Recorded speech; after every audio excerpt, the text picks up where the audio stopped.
욥기 40장 1절로 9절 말씀 우리 함께 보도록 하겠습니다.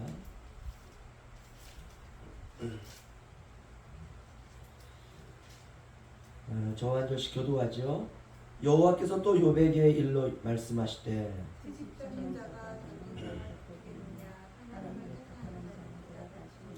욥이 여호와께 대답하여 이르되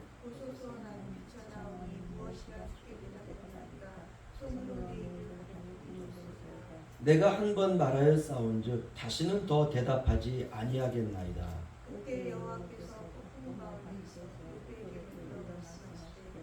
너는 대장부처럼 허리를 묶고 내가 내게 묻겠으니 내게 대답할지니라.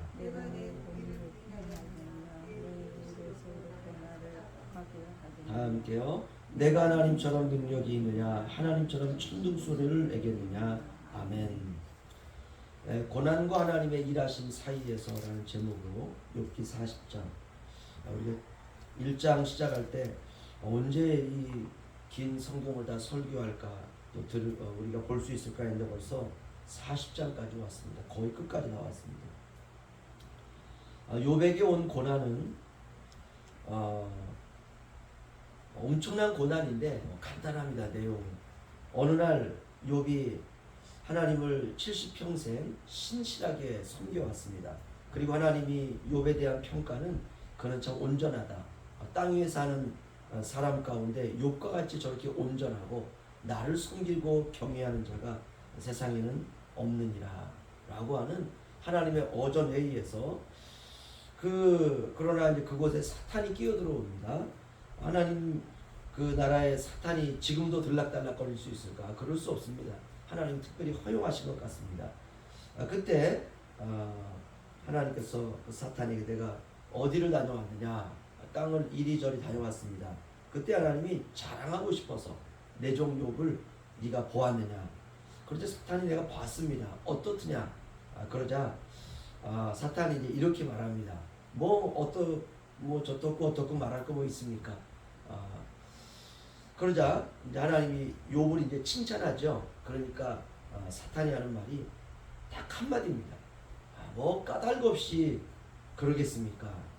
그러자 하나님 묻죠. 까닭이 없다니. 욥이 그렇게 하나님을 섬기려고 하는 이유는 딱 하나입니다. 하나님이 복을 주셔서 그렇습니다.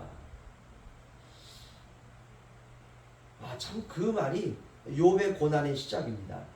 그러자 하나님이 뭐 어떻게 하면 욥의 신앙을, 나는 욥을 믿는데 너는 까닭 없이 욥이 그런다고 하니 그럼 어떻게 하면 되겠느냐 라고 하는 그 이제 무언의 말들이죠. 그때 이제 사단이 다 거두어 가시면, 하나님 주셨던 것 다 거두어 가시면 욥이 하나님을 믿고 있는 그 모습은 거짓으로 드러날 겁니다. 하나님 이제 허락하십니다. 그럼 욥의 생명만은 건들지 말고 그럼 네가 다 거두어 가봐라. 욥의 재산을 다 거둬가요. 사업이 망하고 부도나고 그 일터에 있는 일꾼들이 다 죽고 더 나아가서 7남 3녀를 하루아침에 지붕이 무너져서 다 죽고 맙니다. 이런 이제 고통과 어마어마한 정말 충격이 욥에게 다가왔을 때 욥이 견딜 수가 없는 거죠. 감당할 수가 없는 겁니다. 아무리 신앙으로 이해하려고 해도 도대체 이해할 수 없죠. 이게 만약 우리의 이야기라도 아마 그랬을 것입니다. 욥에게 친구들 셋이 와가지고 위로한다고 했지만 오면서 이제 와서 그들이 욥과 한 것은 욥과 다툰 것밖에 없습니다. 욥은 고난 가운데서 이런 일이 내게 왜 일어났을까? 그러자 친구들이 했던 이야기는 그건 네 죄 때문에 그렇다. 네가 죄를 졌기 때문에 이런 어려움과 고난이 온 것이다. 이게 이제 모든 게 욥에게 맞춰집니다. 욥이 이제 변명을 합니다. 나는 내 자신을 되돌아볼 때 그렇게 내가 뭐 하나님 앞에 잘못했다든지 이런 게 별로 없다. 그러니까 그 말이 교만하게 들리는 거죠. 결국 네가 교만하구나. 이렇게 이제 욥과 이제 계속 다투는 게 그게 이제 30장까지 이제 25장 6장까지 오게 됩니다. 이제 욥이 받아들이지 않으니까 이제 친구들이 더 이상 이제 말을 하지 않습니다. 입을 딱 닫죠. 그리고 이제 욥이 자신에 대한 변명을 하기 시작합니다. 그게 이제 30장, 31장 오게 되고, 그리고 이제 그 후에 엘류라고 하는 젊은이가 그 이야기를 다 들으면서 또 욥에 대해서도 또 평가를 하고 친구들에 대해서도 평가하기 시작하고 그리고 이제 모든 사람들이 입을 딱 다물고 침묵이 흐를 때 하나님께서 그 가운데 폭풍우 가운데 나타나십니다. 그리고 하나님이 말씀하시기 시작해요. 그게 41장까지입니다. 하나님이 무슨 말씀을 하시느냐? 하나님이 뭐 욥의 고난의 원인에 대해서 뭐 이러쿵저러쿵 얘기하지 않습니다. 하나님이 말씀하시는 것은 아주 단순했어요. 천지를 창조할 때 네가 어디 있었느냐? 이 이야기부터 욥에게 계속 질문합니다. 그런데 욥이 대답할 수가 없는 거예요. 그 대답에 대해서는 알아듣지 못하는 거죠. 저는 이제 텔레비전을 보면서 그 나이든 가수들이 나와서 자기가 불렀던 노래들을 부를 때가 있습니다. 저는 그럴 때마다 신기하더라고요. 가사를 틀리질 않아요. 한 뭐 30년 뭐 길게는 어떤 가수들은 40년 정도 엄청나게 많은 노래들이 있을 거 아닙니까? 그렇죠. 근데 그 노래 가운데 하나를 불러요. 그런데 그걸 다 기억을 해요. 야, 저걸 어떻게 기억할까? 우리도 찬송가 부르지만은 어떨 때는 뭐 가사가 깜빡깜빡하지 않습니까? 그렇죠? 정말 내가 좋아하고 내가 뭐 그냥 평생 불렀던 한 곡 정도는 우리가 기억할 수 있는지 모르지만 그러나 나이가 들어가면서는 다 기억하지 못합니다. 평생 불렸음에도 불구하고 가수들은 어떻게 기억하느냐? 평균 데이터가 있습니다. 가수가 자기 노래를 작곡가로부터 받아서 그 노래를 연습할 때 몇 번 정도 부르냐 하면 평균 10,000번 부른다고 합니다. 10,000번. 그래서 기억하는 거예요. 아이들이 초등학교에 가가지고 공부 잘하는 아이들이요. 수학을 배울 때 그 원리 하나를 배웁니다. 덧셈, 뺄셈, 곱셈, 나눗셈. 그럼 덧셈을 할 때 아이들이 잊어버리지 아니하고 정확하게 풀어내는데 거의 가수들하고 비슷합니다. 10,000번 정도 풀어야 돼요. 똑같은 문제를, 비슷한 문제를. 우리의 인생에 여러 가지 다가온 문제들이 그렇습니다. 욥이 지금 자신의 고난에 대해서 얼마나 궁금하겠습니까? 다른 거는 착취하고서라도 왜 내 자녀들이 그렇게 다 죽었을까? 그것도 한 명도 아니고 10명의 자식이.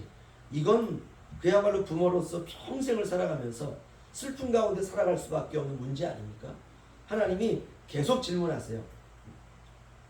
41장까지 계속 질문하세요. 그건 다 질문입니다.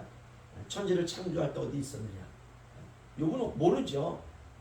하늘의 묘성이 움직이는 자리를 네가 알고 있느냐? 모르죠. 이 이야기를 계속해 나가면서 욥이 깨닫기를 원하는데 욥이 알지를 못합니다. 그럼 무엇을 깨닫기를 원하느냐? 뭐 이거 아니겠습니까? 너는 모르지만 나는 그 자리에 있었느니라. 요거거든요. 사람은 자기에게 있는 본능 중에 하나가 뭐냐면요. 나를 중요하게 생각하는 마음입니다. 본능이죠. 동물들은 그 나를 지키기 위해서 다른 동물을 죽입니다. 그리고 자랑스러워요. 사자가 사슴 한 마리를 사냥해서 목덜미를 입으로 확 물고 있으면서 얼마나 사자가 자랑스러워하는지 모릅니다. 그리고 암사자가 되었든 수사자가 되었든 자기 새끼들 다 불러 모으지 않습니까? 이게 동물의 세계입니다. 사람은 어떨까? 하나님을 모르기 전에는 똑같습니다. 동물과. 욥에게 하나님께서 알아듣게 설명을 해주시지만 여전히 욥에게 있는 마음은 억울함입니다. 왜 나에게 이런 일이 일어났을까? 그러나 이것은 욥뿐만이 아니라 누구라도 다 그렇게 생각합니다. 자식이 10명 다 몰살당한 것 아닙니까? 그러니까 그 생각이 떠나질 않는 것이에요. 자식은 부모죠. 그렇죠? 자식에게 어떤 일이 생기면 부모는 안절부절하지 못합니다. 아마 울릉도에 있다가도 우리는 그 다음날 당장 육지로 가게 될 것입니다. 응급실에 입원했다든지 아니면 사업이 망했다든지 뭐 울릉도에 있을 부모가 없죠. 당장 나가죠. 어떤 일이 있는지 가서 봐야 됩니다. 왜냐? 그건 내 자식은 나와 똑같습니다. 내 생명과 똑같습니다. 아이를 키우는데 자신의 생명을 다해서 아이를 다 키워내지 않습니까? 그래서 그 아이들에 대한 생각은 애틋합니다. 그러니까 자신 10명이 죽은 것은 이 생각이 떠나질 않아요. 문득문득 아이들의 웃음소리가 생각나고 아이들의 행복한 미소와 아이들의 음성이 들립니다. 거기에 목구멍까지 나온 물음이 욥에게는 있습니다. 그것이 바로 무엇이냐 하면 왜 내 자식이 죽었습니까? 요 이야기지요. 40장 1절 2절 보시면 여호와께서 또 욥에게 말씀하시되 트집 잡는 자가 전능자와 다투겠느냐 하나님을 탓하는 자는 대답할지니라. 아멘. 누굽니까? 욥이죠. 하나님을 트집 잡고 트집 잡으면서 전능자와 다투려고 하고 이렇게 설명을 해도 욥이 알아듣지 못합니다. 마음속으로는 원망과 갈등과 하나님에 대한 그 못마땅한 그런 마음들 여전히 가지고 있는 거죠. 왜 하나님 내 가정에 이런 아픔이 왔습니까? 하나님은 이렇게 표현합니다. 나와 다투려고 하는 자, 나를 탓하는 자, 네가 나를 탓하고 있구나, 네가 나를 원망하고 있구나. 그래서 묻고 싶은 말이 무엇이냐 이 말이죠. 3절에서 5절 욥이 여호와께 대답하여 이르되 보소서 나는 비쳐나오니 무엇이라 주께 대답하리이까 손으로 입을 가릴 뿐이로소이다. 내가 한 번 말하였사온즉 다시는 더 대답하지 아니하겠나이다. 6절에서 8절이요. 그때 여호와께서 폭풍우 가운데 욥에게 일러 말씀하시되 너는 대장부처럼 허리를 묶고 내가 내게 묻겠으니 내게 대답할지니라. 내가 내 공의를 부인하려느냐 내 의를 세우려고 나를 악하다 하겠느냐. 하나님은 계속 물으세요. 이 말씀 특이하죠. 너의 의를 세우려고 나를 악하다 하겠느냐. 욥의 마음 가운데 있는 숨은 마음을 하나님께서 콕 집으신 것입니다. 뭐 이런 말 아니겠습니까? 하나님 너무하십니다. 어떻게 내 자식들을 그렇게 데려갈 결정을 하실 수가 있습니까? 사람이라도 그런 결정을 할 수 없지 않겠습니까? 어떻게 한 가족 자녀 10명을 그렇게 하나님께서 무참하게 그렇게 하나님 거두어 가실 수 있습니까? 요 말입니다. 하나님께서 욥에게 이렇게 말씀하시죠. 그래 너는 나를 악하다고 하는구나. 이것이 인간의 본능입니다. 하나님은 악하고 인간은 선한 게 아니죠. 이거 바꿔야 됩니다. 인간이 악하고 하나님은 의로우신 것입니다. 분명 욥은 하나님을 신뢰하고 있어요. 그렇게 믿고 있어요. 그러나 자신에게 일어난 일을 생각하면 자다가도 화가 치미는 것입니다. 이게 인간이죠. 우리는 안 그렇습니까? 우리도 그럴 때가 있어요. 그냥 누워있는데 막 화가 막 치밀 때가 있어요. 생각할수록 화딱지가 나서 견딜 수가 없을 때가 있습니다. 그 화딱지가 왜 날까요? 아무리 생각을 해도 이해가 안 되기 때문에 그런 것입니다. 사람은 자꾸 자기 생각 속의 모든 것을 가두려고 할 때가 있습니다. 이거 벗어나지 못하면 못 견디는 것이에요. 이건 우리의 이야기입니다. 우리도 하나님을 믿고 하나님을 따라 살지 않습니까? 하나님의 말씀을 붙들고 하나님 말씀대로 살려고 노력할 때가 있습니다. 하나님 부인하지 않아요. 그런데 우리에게 일어난 일을 생각하면 우리의 이해를 벗어난 일들이거든요. 도저히 이해가 안 되는 거예요. 그러면 못 견디는 것입니다. 욥이 하나님 되심과 하나님의 통치와 주권을 인정했지만 하나님이 꼭 그런 식으로 내게 일을 하셔야 되는지 그 부분은 이해가 안 되는 것입니다. 아닙니다. 그것도 우리가 인정해야 돼요.